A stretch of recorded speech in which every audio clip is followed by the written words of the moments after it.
Ça veut dire que vous avez aimé? Oui. Je vous demande d'accueillir le réalisateur Christian Carillon.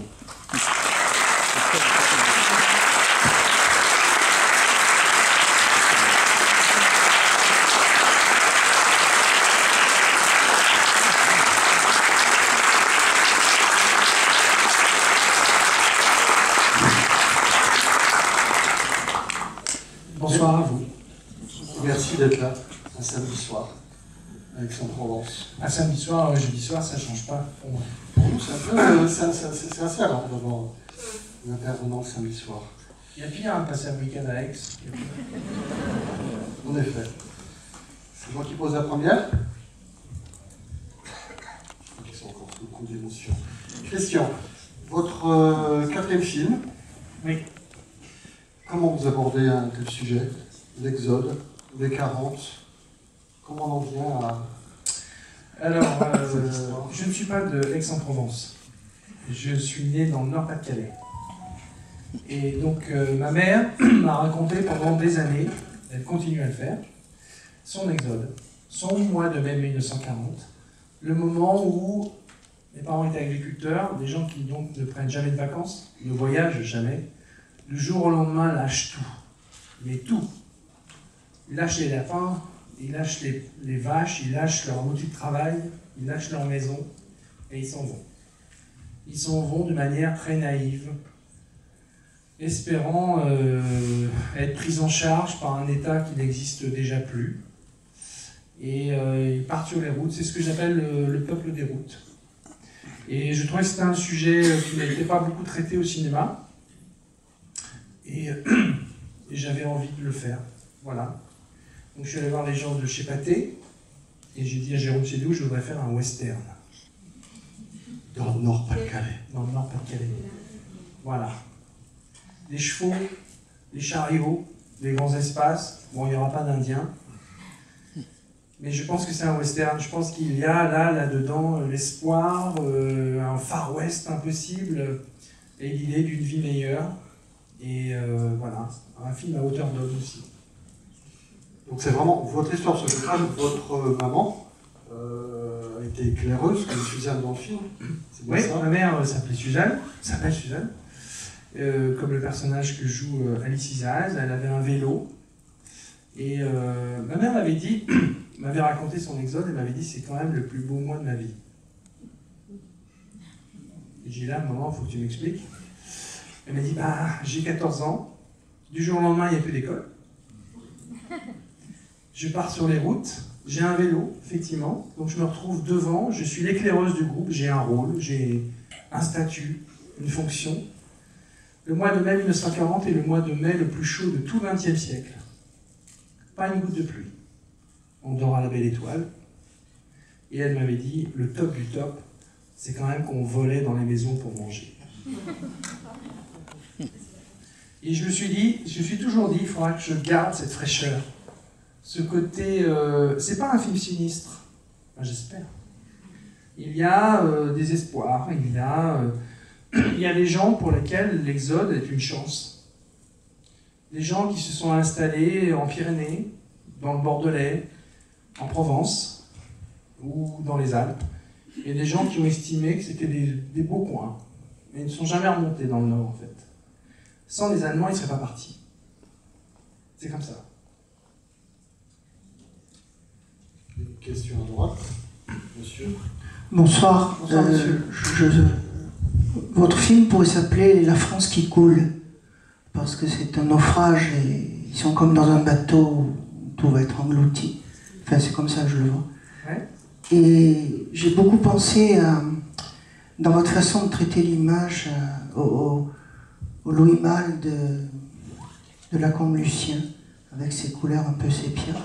J'ai beaucoup pensé à Duvivier aussi, parce que c'est cette France-là qu'il racontait finalement, avec des femmes courage, Marie-Octobre, ces gens-là. J'ai pensé aussi à quelques traits empruntés à Renoir dans La Grande Illusion, quand les deux de nationalité étrangère se parlent. Et finalement, je me dis que votre film, il est inscrit dans une tradition française du cinéma d'auteur aussi, parce qu'il est extrêmement écrit et il rend compte de situations à travers des regards et à travers l'utilisation de la musique qui se faisait avant. Voilà, c'est un peu le ressenti que j'ai du film. Et ma question, comment va le Loi, qui est peut-être un canard? Non, c'est pas un canard. C'est une Loi, oui. Joséphine, c'est une actrice. Depuis le film, elle est devenue actrice. Ma mère, j'ai beaucoup puisé, vous l'avez compris, dans l'histoire de ma propre mère. Ma mère avait, c'était le garde champêtre qui était parti avec son noix, qui s'appelait Joséphine. Et Dieu sait s'ils ont eu faim sur les routes, mais jamais personne n'a osé imaginer manger Joséphine. Jamais. Ma mère avait un voisin qui avait une cave exceptionnelle. Il a goûté chaque bouteille pour ne laisser que le mauvais aux Allemands. Sauf qu'il a mis 3 jours à cuver. Et quand il est sorti de sa cave, tout le village était parti. Sa femme l'a attendu parce qu'elle n'avait pas le permis de conduire. Et quand il est sorti, il est tombé sur la route et passé un sale car allemand qui emmenait dans le siège un cochon vivant ficelé, pour le manger sans doute. Et quand il a vu passer ce car, il s'est retourné, il a dit à sa femme, ils sont déjà là, on ne partira jamais. Ça m'intéressait. Quand vous dites la France qui coule, c'est marrant parce que, bon, je vous raconte ça parce que vous m'en parlez. Quand je présente le projet à Jérôme Sédou, le patron de Pathé, il me dit... Vous lui parlez de Titanic? Oui. Ah, vous connaissez l'histoire? Ah bon, alors. Pas les autres, pas les autres. Jérôme Sédou me dit, mais non, l'Exode... Jérôme Sédou, le patron de Pathé. Je l'ai fait, j'avais 7 ans. Pas drôle du tout. Une France pas belle. Tout part à volo, c'était une catastrophe, je ne veux pas produire un film là-dessus. Et je lui dis, écoutez Jérôme, toute proportion gardée, quand vous avez vu le Titanic, vous savez bien que le bateau est cool à la fin. Qu'est-ce qui vous a plu? C'est le fait que sur le bateau, il y a des gens qui ne veulent pas couler. En France, en mai 40, oui, le pays coule, mais sur la route, il y a des gens qui ne veulent pas couler. Et je vous propose de faire un film à hauteur des gens qui ne veulent pas couler. Et c'est ce qui m'a permis de faire le film. Et c'est vraiment ça, c'est ça que j'aime c'est ce que j'ai essayé de transmettre dans le film, l'énergie des gens. Ma mère n'avait pas envie de mourir. Mes parents, mes grands-parents n'avaient pas envie de disparaître. Et ils ont cherché par tous les moyens une façon de s'en sortir. Comme aujourd'hui, on peut voir en Méditerranée des gens qui, par tous les moyens, vont chercher des moyens de s'en sortir. Parce qu'ils n'ont pas d'autre choix. Et je me fais rattraper, parce que je devance la question que j'ai partout.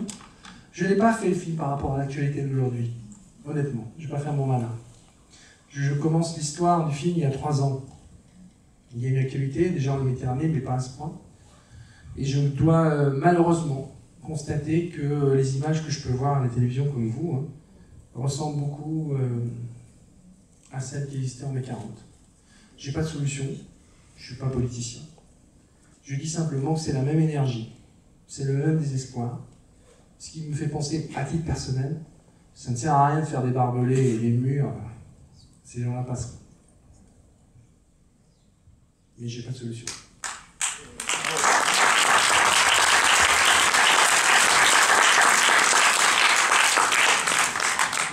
À vous.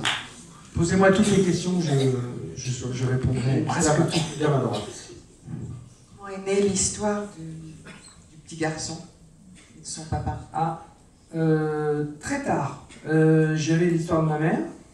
Comme je ne voulais pas avoir qu'une seule histoire, j'avais fait un appel au peuple dans le Nord-Pas-de-Calais. J'ai passé à France 3, Nord-Pas-de-Calais. J'avais dit aux gens, vous avez sous vos livres, dans vos armoires, des histoires d'Exode, c'est pas possible. Donnez-les-moi. Et on a été noyés de lettres, de jeunes qui sont allés enregistrer leur papy-mamie dans les maisons de retraite ou chez eux. On a reçu des fichiers MP3, des trucs inouïs. Et là, j'ai pu faire mon miel pour construire le scénario. Et à l'arrivée, je me suis dit, je n'ai pas envie de faire un film franco-français. C'est une guerre mondiale. Je n'ai pas envie de faire le village français sur les routes. Et j'avais envie d'avoir autre chose. Et dans mes études, dans mes recherches, pardon, j'ai découvert que, enfin je le savais, mais je suis allé au fond des choses. Quand Hitler prend le pouvoir en 1933, les premières victimes du nazisme, ce sont les Allemands. Les juifs allemands, les communistes allemands, les homosexuels allemands, tout ce qui ne plaît pas aux nazis, dans les camps. Ce qui fait que des centaines de milliers d'Allemands fuient l'Allemagne de 1933, parce qu'ils ne se reconnaissent plus dans ce pays, et cherchent alors, à survivre. Alors il y a des gens connus, il y a Fritz Lang, Marlene Dietrich, et des gens moins connus. Et 300 000 Allemands viennent en France, terre d'accueil. Et là je me suis dit, tiens, commencer le film par un Allemand. L'exode finalement démarre en Allemagne quelque part. Et démarrer avec un Allemand, avec un gamin, parce que j'ai 4 enfants, et que le lien aux enfants m'est très cher. Vous savez, on puise dans des choses personnelles à un moment donné, pour être juste un peu dans ce qu'on raconte. Et j'avais envie de parler du lien père-fils, qui est le fil conducteur du film en fait. Et cet Allemand arrive en France, et pour lui c'est la double peine. Pour les nazis c'est un traître, et pour les Français c'est un embauche. J'avais envie de ça. Et j'ai pris un Écossais, parce que j'adore la cornemuse. Et que aussi j'ai été élevé dans une anglophilie totale. Mon père, paysan, me disait, si on peut labourer aujourd'hui, si on peut semer notre blé, c'est parce qu'en mai 40, il y a un gars à Londres qui a dit non. Et il s'appelle Winston Churchill, et il avait tout un peuple derrière lui. Alors certes, ils font une bouffe dégueulasse, certes, ils roulent à gauche, mais il faut les respecter. Et je me suis dit, tiens, j'aimerais bien avoir un Écossais, quelqu'un qui ait une allure de l'humour et qui puisse finir en beauté, quelqu'un qui ne lâche rien. Et c'est comme ça que j'ai construit le personnage. Ce qui fait qu'on a 3 langues dans le film. Un petit peu comme Joël Noël. Oui, monsieur. Attendez. Bonsoir. Bonsoir, monsieur. D'abord, merci pour ce très beau film, très grand film de cinéma, parce que vous démontrez que même en France, et pas seulement aux États-Unis, on peut faire des grands films de genre, avec une identité visuelle, esthétique, de superbes images. C'est quelque chose qui, au-delà de l'histoire que vous avez portée à l'écran, m'a beaucoup touché. Et justement, alors, pour rester un peu sur cet aspect des choses, comment est-ce qu'on avance dans une histoire comme ça, comme celle-ci, avec à la musique, un grand monsieur comme Ennio Morricone? Comment est-ce qu'on avance sur cette aventure-là? Alors, ça me fait très plaisir ce que vous dites, parce que bien, l'histoire, elle est forte, elle est puissante, mais je ne suis pas documentariste. Je veux faire du cinéma. Je veux essayer de faire du cinéma. Je veux que vous puissiez vous retrouver dans une salle. Moi, je crois au cinéma, comme une religion. Je crois que c'est un espace où on peut se retrouver ensemble, partager avec des gens qu'on ne connaît pas, des émotions au même moment. Et en plus, il fait noir, alors on peut pleurer, on s'en fout. C'est ça la puissance du cinéma. Vous pourrez avoir tous les home cinéma des meilleures qualités du monde chez vous, n'empêche que vous n'inviterez jamais des inconnus sur votre canapé. C'est l'énorme différence. Le côté public, populaire du cinéma. C'est ça qui me plaît. Donc j'essaie toujours de penser cinéma, avec un sujet, bien sûr. Donc là, Ennio Morricone, à la fin du débat, je vous montrerai un petit truc concernant Ennio Morricone. J'avais dit que je voudrais faire un western, mais j'avais jamais pensé me retrouver avec Ennio Morricone. Jamais. J'avais imaginé travailler avec un autre compositeur qui s'est trouvé indisponible pour des raisons de calendrier. Et donc ma monteuse m'avait dit, mais ouais, non, mais moi j'ai besoin de musique pour monter. Il y a des séquences sans musique, je n'arriverai jamais à trouver le rythme. Alors j'écoute, moi j'ai écouté des musiques pour écrire, je me suis shooté avec Ennio Morricone. Il était une fois dans l'Ouest, il était une fois en Amérique, mission. Donc je vais te donner ces musiques, tu les utilises pour ton montage, mais on ne pourra pas les garder parce que c'est des musiques intouchables. Et alors on a joué à ça. On a fait une maquette qui est improbable. Et ça marchait du feu de Dieu. C'est-à-dire qu'on était fascinés par le résultat. Et à un moment donné, le producteur, avec qui je travaille depuis Une hirondelle a fait le printemps, me dit pourquoi on ne demanderait pas Morricone? J'ai dit, mais t'es ouf ou quoi? D'abord, je ne sais même pas si, bon, il a 86 ans, où il en est. Et lui, comme il est ouf, il lui a demandé. Et un mois après, il vient me voir et il me dit, bon, bah, écoute, on est à 2 doigts de trouver un accord avec Morricone, il va te voir. Et là, je me dis, je me retrouve dans un avion, direction Rome, parce que c'est un monsieur qui est profondément italien. Il ne parle que l'italien. Et il vit à Rome. Il me reçoit dans un appartement immense, au centre de Rome. Il me dit, je l'ai acheté à Sophia Loren il y a 30 ans. Oh, je dis, oui, c'est bien. Elle dit, elle l'avait eu de son mari Carlo Ponti, quand il était producteur, parce qu'elle avait eu un Oscar, c'était un cadeau. Là, je me dis, oh, c'est une époque. C'est fini tout ça. C'est merveilleux, ça existe encore, ça existait à l'époque. Et dans cet immense appartement, on me reçoit sur un bout de canapé et il me dit, je travaille pas comme ça. Ça fait 60 ans que je fais ce métier. Je dis, oui, je sais. Et il me dit, je reçois les réalisateurs, ils me racontent leur film, après ils vont écrire le film et moi j'écris la musique, sans une image donc. Il enregistre la musique, il n'a pas une image. Et donc ils enregistrent la musique et ils donnent la musique au réalisateur qu'ils diffusent sur le plateau. Par exemple, Sergio Leone diffusait la musique directement dans les enceintes pendant qu'il prenait la vue, il faisait les prises de vue parce qu'il ne prenait pas le son direct. J'ai dit, oui, mais écoutez, Maestro, on l'appelle Maestro. Moi, Maestro, il y a un an, jamais j'aurais pensé venir vous voir. Donc si vous pensez que j'arrive trop tard, il faut me le dire, j'ai encore un avion à 18h. Il dit, bah non, alors vous m'avez amené quoi? Bah, je vous ai amené 2 DVD. Un DVD avec le montage et les musiques qu'on a utilisées, qui sont beaucoup de vous, mais pas que vous. Hein. Et puis surtout, j'ai un DVD sans musique. Je vous propose de regarder le film sans musique. Il me dit, non, je vais voir quels sont vos goûts musicaux. Et là, je lui dis, pourquoi je suis venu avec un DVD musique? Je vais passer l'oral. Et je me retrouve devant une télévision pourrie. Un lecteur DVD, il met le disque dedans. Première musique, c'était pas Ennio Morricone. C'était Hans Zimmer, un grand compositeur de cinéma, La Ligne Rouge, qui est un de mes films cultes, de Terrence Malick. Il regarde ça, et il se retourne, parce que j'étais assis derrière, je ne peux pas m'asseoir à côté. Il me dit, qu'est-ce que c'est quoi? C'est mauvais! Ah non! Tout en italien, il me dit, c'est pas bon, mais non, mais ça va pas du tout. Et il me dit un tas de trucs que la traductrice, elle ne me traduit même pas.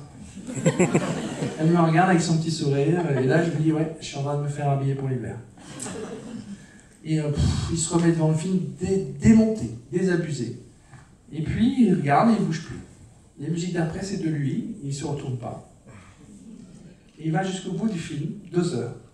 Et là, quand il se retourne, je sens qu'il est profondément ému. Mais vraiment. Ou alors c'est l'acteur de l'année. Peut-être. Et il est touché et il me dit bello, molto bello.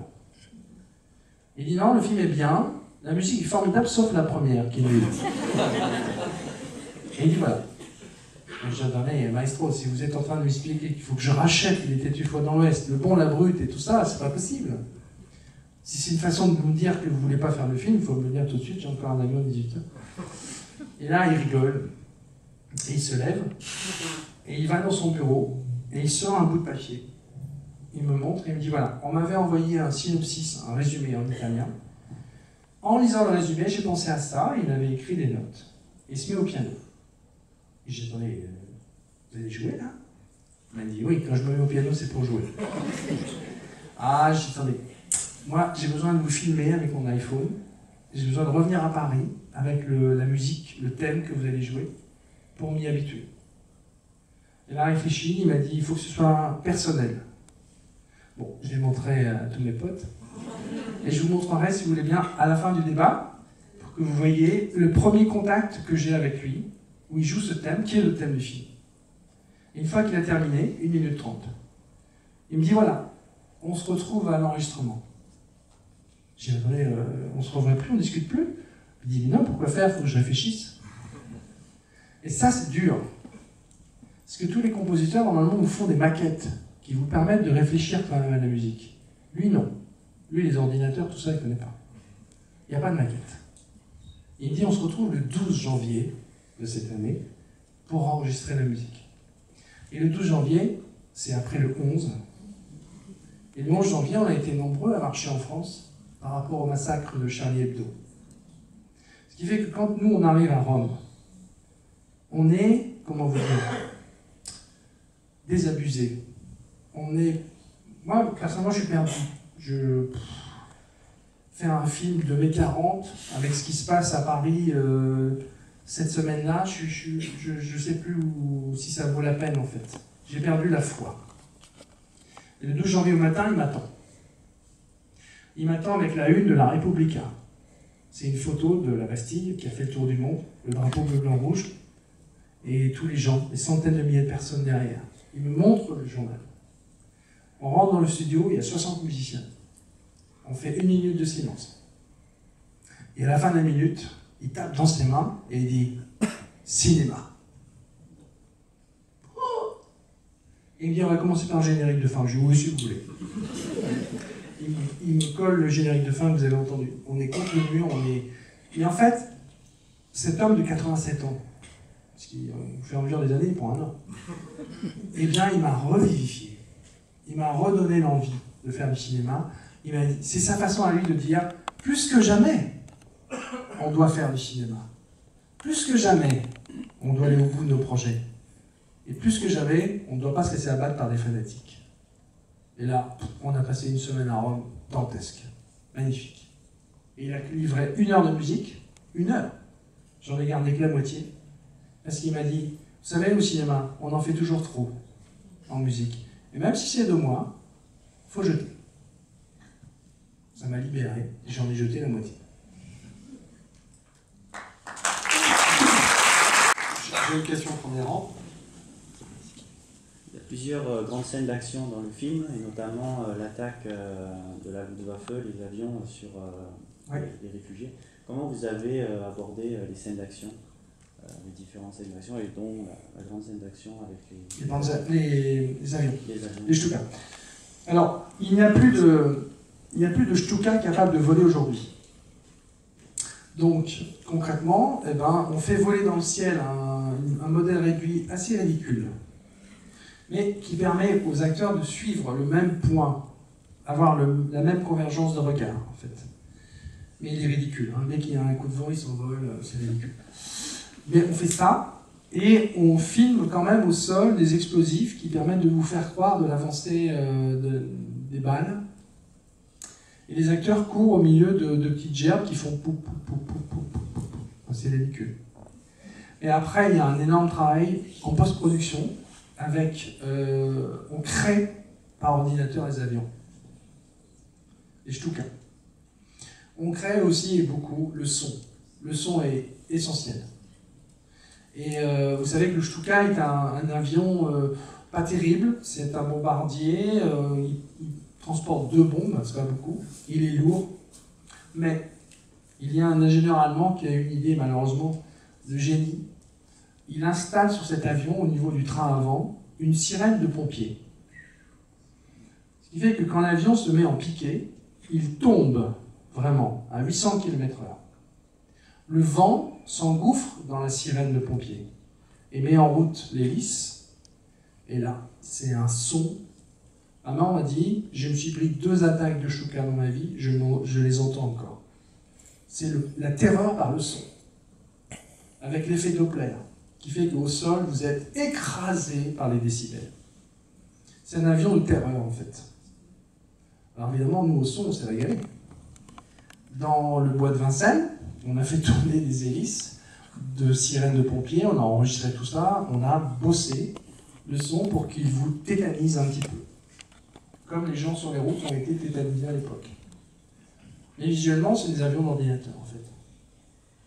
Et pour les Stuka, pour les Panzer, pardon, les blindés, on n'en avait que 4. Donc, pendant 2 jours, un coup on les passe à gauche, un coup on les passe à droite, un coup on les passe tout près, un coup on les passe plus loin. On additionne tout ça au montage pour vous faire croire qu'il y en a 60. Et c'est marrant parce que l'acteur écossais, qui, comme tous les Britanniques, ont beaucoup d'humour, était en préparation avec nous et il me dit « Mais comment tu vas faire avec les Stuka ?» Ben, j'ai dit « J'en ai 4. » Il me dit « Ah bon, et ils viennent d'où ?» Ben, ils sont fabriqués à Potsdam. Oh, il dit, c'est quand même là qu'on fait les meilleurs panzers. Et puis, ce qui est bien avec les panzers allemands, c'est que la France, elle connaisse la route.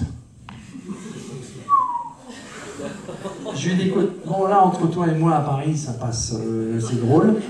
Quand on sera sur le plateau avec les gens du Nord-Pas-de-Calais qui ont chié quand même avec tout ça, il ne faudra pas trop faire cet humour parce que ça passera beaucoup moins. Et on a travaillé ça, et le son aussi, pour les panzers, très important. L'ingénieur du son, parce que l'avantage du cinéma, c'est que c'est un art collectif. Chacun avait sa petite pierre. Et le monteur son, pardon, me dit, quand je vois la scène, je pense à Jurassic Park. J'ai un bon. Il dit ouais. Et il me dit, dans la bande-son, je vais mettre des grognements de dinosaures. Ben, il l'a fait. Donc, moi je sais, vous l'entendez pas, mais c'est dedans. À chaque fois que passe un panzer, il y a un dinosaure qui grogne. Donc obligé de revenir le 4 novembre. À partir du 4 J'adore le cinéma. Il faut que j'appelle Spielberg, parce que sinon on va avoir un problème. Il y avait une question par là-bas, je crois, et après je vais répondre à madame. Bonsoir monsieur. Bonsoir madame. Merci beaucoup pour ce film. Je n'ai pas du tout de questions techniques à vous demander, mais c'est surtout quelque chose de sentimental, parce que moi je suis de Saint-Quentin, donc vous qui êtes né à Cambrai, vous devez savoir que c'est pas très loin. Et... On était à Saint-Quentin il y a 3 jours, madame. Ah, très bien. Bon, mais moi maintenant je suis dans le Midi depuis longtemps, il y a longtemps que je ne suis pas retournée. Mais cet exode, ma maman et mes parents l'ont vécu, et maman à l'époque habitait Guise, donc vous devez connaître peut-être aussi. Et elle me racontait toujours qu'elle devait se marier avec mon papa qui était militaire. Ils s'étaient connus donc dans la région de Saint-Quentin. Et au moment de l'exode, sa robe de mariée était prête. Malheureusement, elle est restée accrochée dans le grenier et elle est partie sans sa robe de mariée. Elle a fait l'exode jusque dans la Mayenne. Et cette robe, elle ne l'a jamais revue. Mais heureusement, mon papa, son mari, a eu une permission exceptionnelle. Et au mois de juillet, il l'a rejoint en vélo à 7 h du matin. Et ils se sont mariés en Mayenne. Voilà, après une exode qui avait été aussi assez pénible. Mais ce film, je suis contente de le voir et je vous remercie, mais ça me fait réaliser que j'ai pas demandé, j'ai pas posé assez de questions à ma maman. Et elle était obnubilée par cette robe de mariée, mais il y avait eu beaucoup de souffrance aussi pendant ces heures de route. Et par contre, la chaleur, elle m'en avait parlé, qu'il faisait très très chaud et qu'ils avaient souvent très soif. Voilà, je vous remercie beaucoup parce que ce film m'a beaucoup ému. Merci. Merci madame.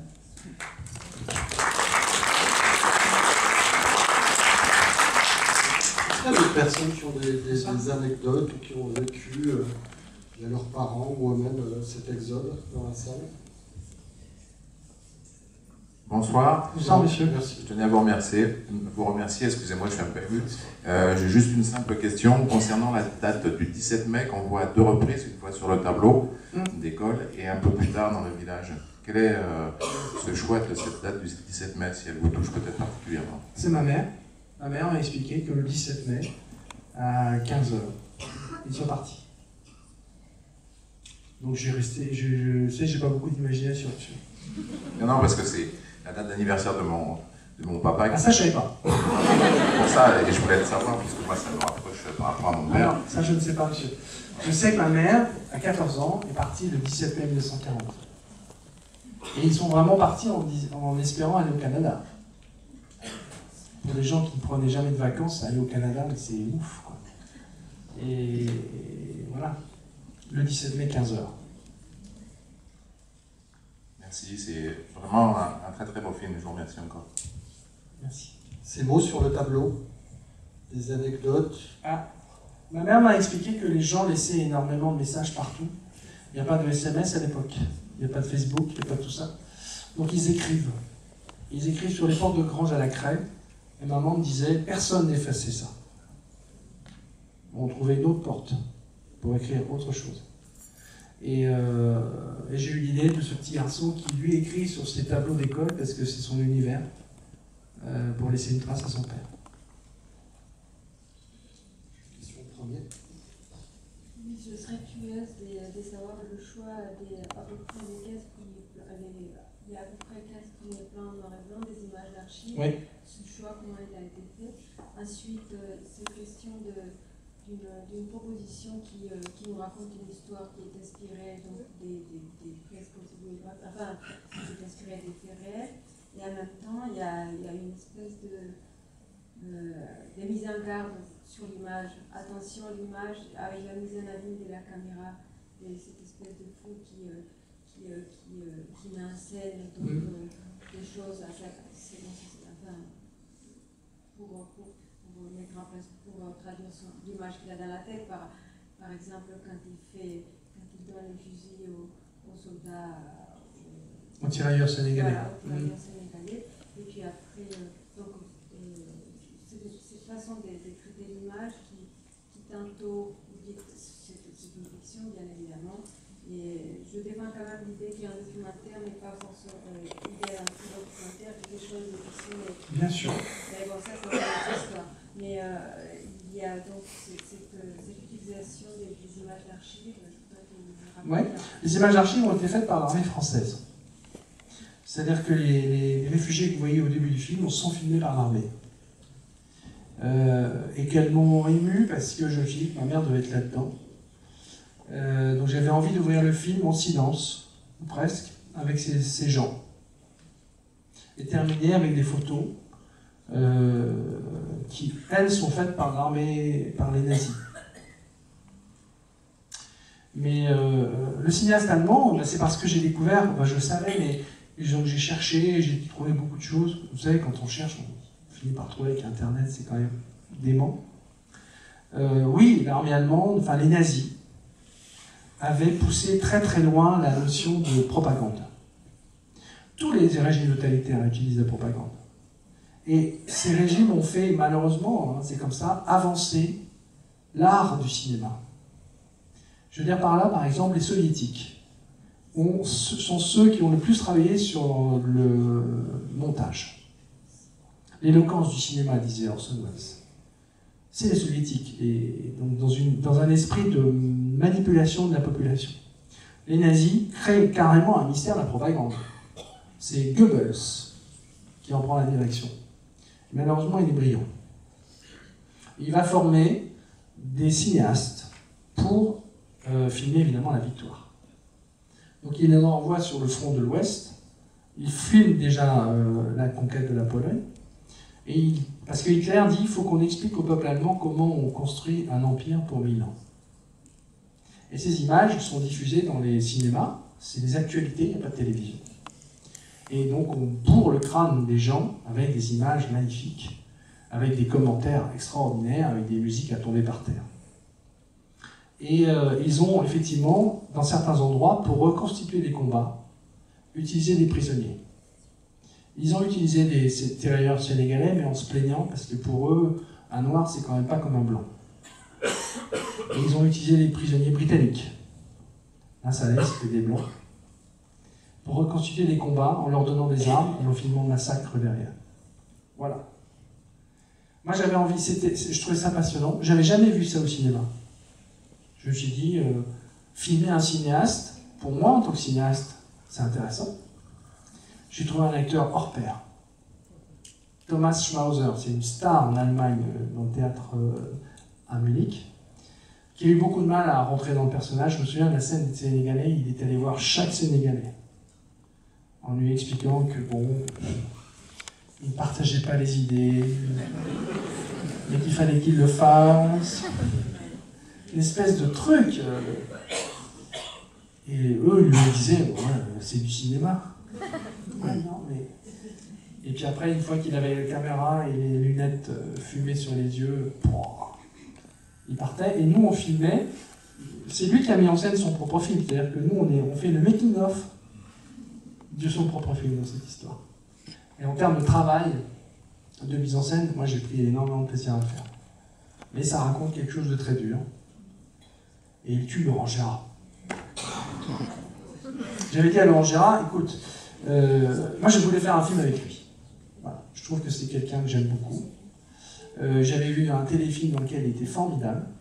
Je sais que je vis à Lyon maintenant. J'ai quitté mon Nord-Pas-de-Calais. Je vis à Lyon, je le vois beaucoup et il est très cinéphile. Et je lui avais dit, voilà, je voudrais te proposer un rôle d'un gars qui s'occupe d'un château d'eau. Il m'a fait...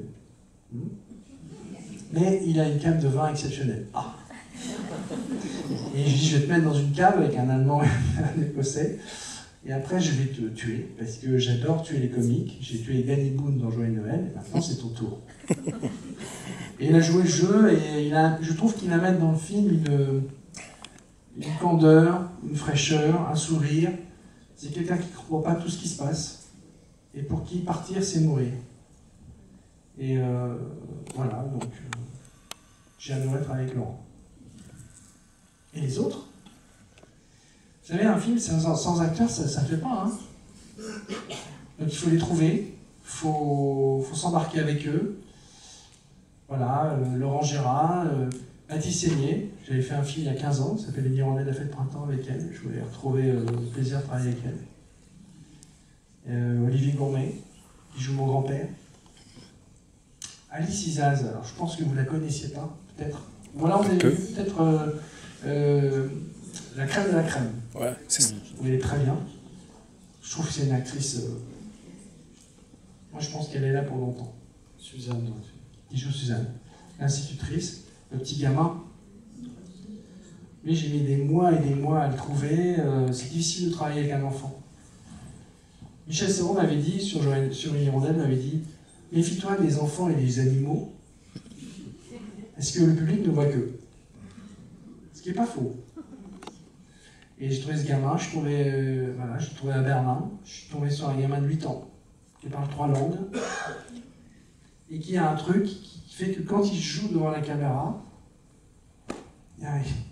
c'est d'une justesse confondante, et après il reprend sa partie de touche-touche avec ses potes. Et les autres, moi les acteurs, je fais du cinéma parce que j'aime les acteurs. Jacques Bonafé. Roger, l'homme qui dit non. En France, il y a toujours quelqu'un qui dit non. Et tant mieux. Ils jouent tous très juste, là, que ce soit Olivier Gourmet ou Mathilde Seigné. Oui. Juste, vous avez envie de le jouer. Pour revenir sur les acteurs, expliquez-nous, en préparant, sur l'autogestion, parce qu'il y a beaucoup de figurants, beaucoup d'acteurs. Expliquez-nous, s'il vous plaît, comment a fonctionné, comment vous avez fait pour cette liberté que vous avez laissée aux... C'est-à-dire que quand on a mis en production le film coûte cher, hein, on ne va pas se mentir, parce qu'il faut payer tout le monde quand même. Hein. Et les charges sociales et tout ça. Et à un moment donné, la tentation d'exporter le film en Roumanie ou en Hongrie a été évoquée. Et là, j'ai dit, je ne ferai pas le film à l'étranger. Sur Joyeux Noël, j'ai dû tourner en Roumanie, mais c'était une question différente, parce que je me suis pas du tout entendu avec l'armée française, c'est moins qu'on puisse dire, sur le sujet des fraternisations, et ils nous ont empêchés de tourner dans des terrains militaires. Donc on s'est retrouvés en Roumanie,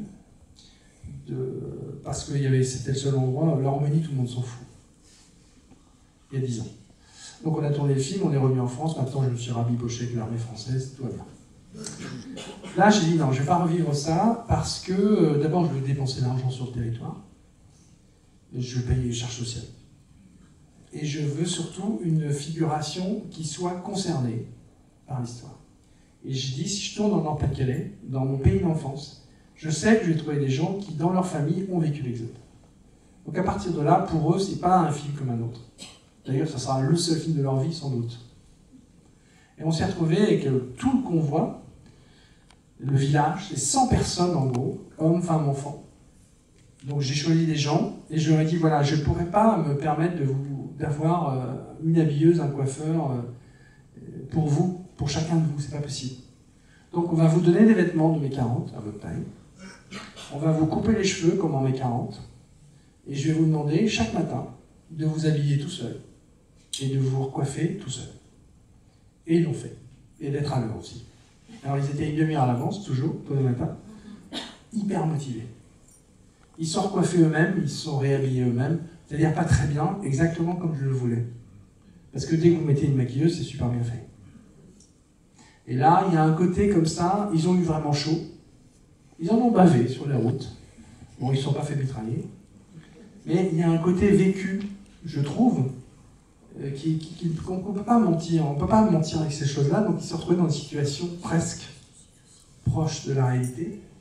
Et surtout avec une volonté farouche de raconter finalement l'histoire de leurs aïeux, en fait. Et d'un seul coup, moi, vous savez, dans le cinéma, comme dans la vie, je ne crois qu'à une chose, c'est l'envie. S'il y a l'envie, c'est bien. Enfin, ça peut être bien. S'il n'y a pas d'envie, ça sera mauvais, ça c'est sûr. Et eux, ils avaient très très très envie de le faire.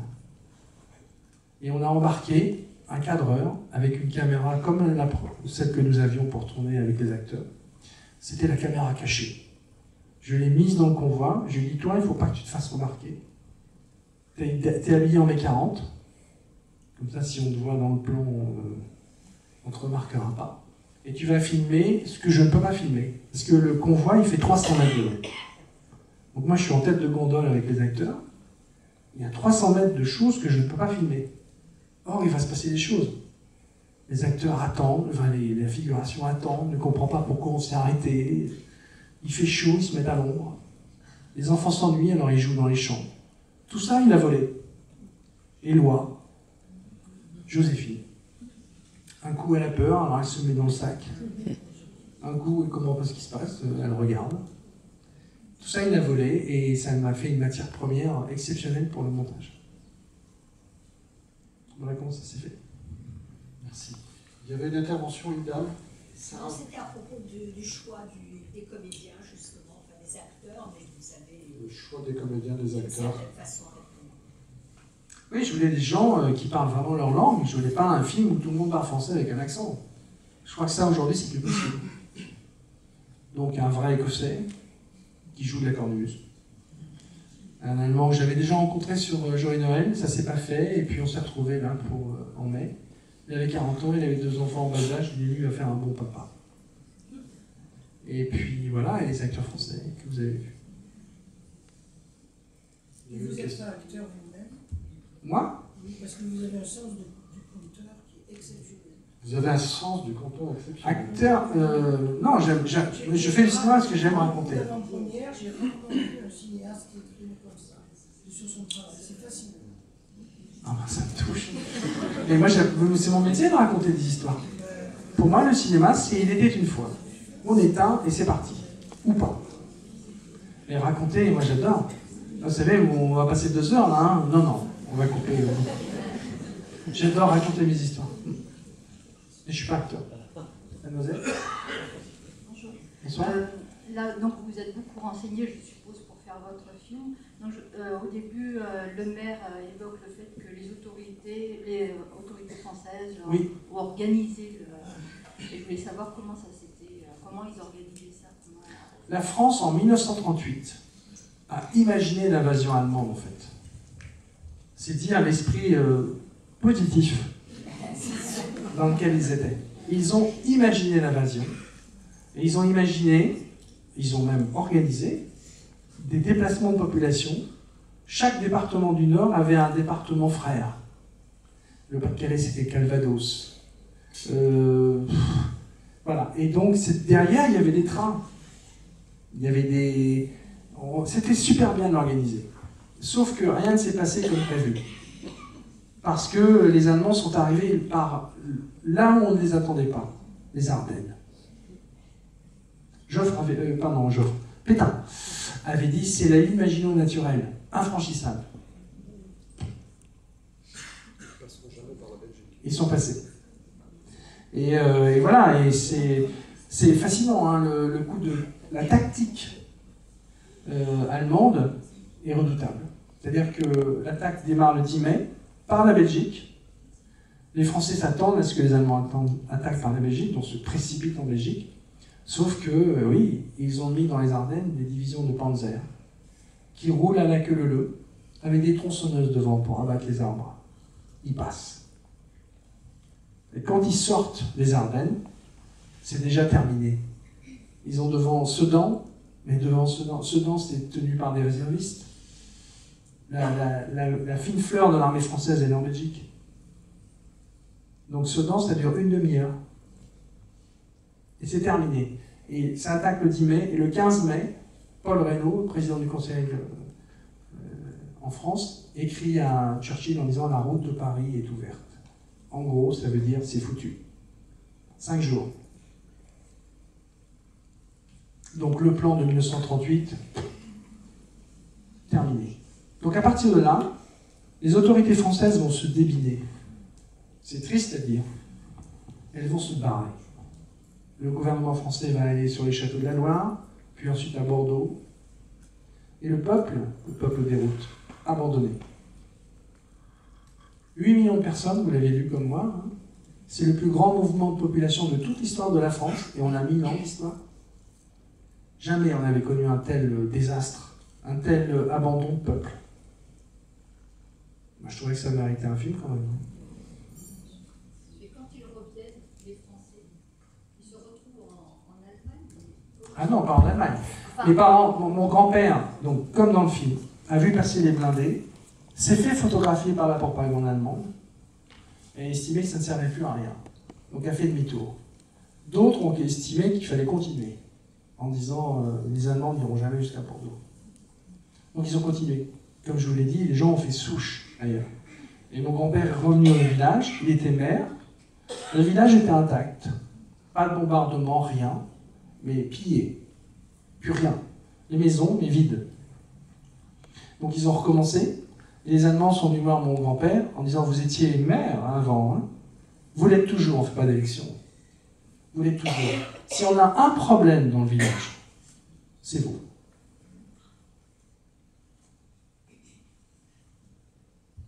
Parce qu'il avait vraiment un caractère de cochon. Juste pour redire, à l'époque, en 39-40, la France avait la plus grande puissance militaire au monde. C'est ça qui est une époque incroyable, c'est qu'avant le 10 mai, donc on peut dire le 9 mai par exemple, le 9 mai 1940, la France est encore la 3e puissance au monde. Elle a un empire aussi important que l'Empire britannique. Et sur le papier, c'est la meilleure armée du monde, puisqu'ils ont gagné en 1918. Le 10 mai, tout ça va disparaître. On ne retrouvera plus jamais.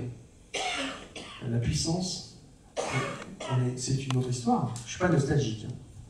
Mais les années 30, c'est terminé. Oui, j'ai une question. Vous nous laissez rêver le devenir du petit garçon et de son père. Mais est-ce qu'il y a une façon un peu réaliste de voir les choses? Qu'est-ce qui peut s'être passé après? Oui. Vous savez, si c'est la question, je ne ferai jamais la suite de En mai, s'il te plaît. Jamais. Je vous laisse. Moi, je crois à l'intelligence. Enfin, le public est plus malin qu'on ne le croit. Il va s'imaginer plein de choses. Alors, j'ai tout entendu hein, depuis que je fais. Ils vont se marier à Londres. J'ai tout entendu. Et tout me va. Moi, honnêtement, je ne sais pas. Je voulais juste terminer sur un chemin qui est très important dans mon enfance. C'est un chemin dans mon histoire personnelle, c'est un lieu, quoi. Et les trois qui s'en vont, avec ce petit garçon qui essaye de faire le trait d'union entre une espèce de maman nouvelle et son papa. Mais il a 8 ans, il ne se rend pas compte de ce que ça veut dire. Après, derrière le chemin, qu'est-ce qu'ils vont faire? Alors là, ça, allez savoir. Mais si vous vous posez la question de qu'est-ce qu'ils vont devenir, moi je suis content. Je suis content.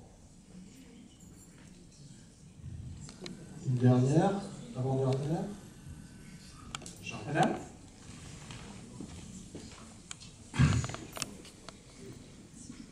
Je voulais savoir comment a réagi votre maman au film. Ah!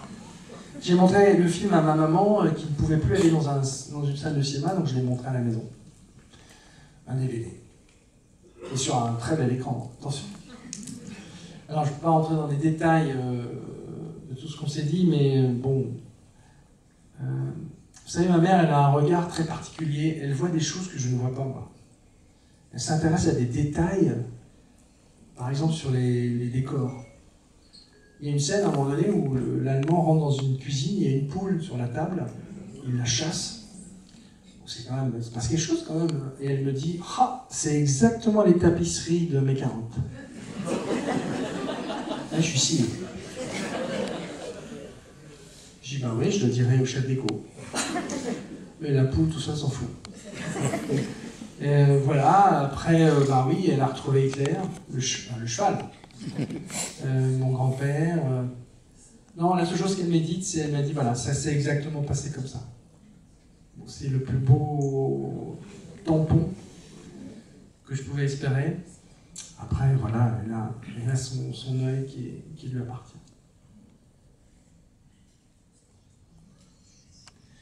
Pour terminer, je vous propose de découvrir ce petit film de Monsieur Ennio Morricone. Ennio Morricone, bon, vous le connaissez tous,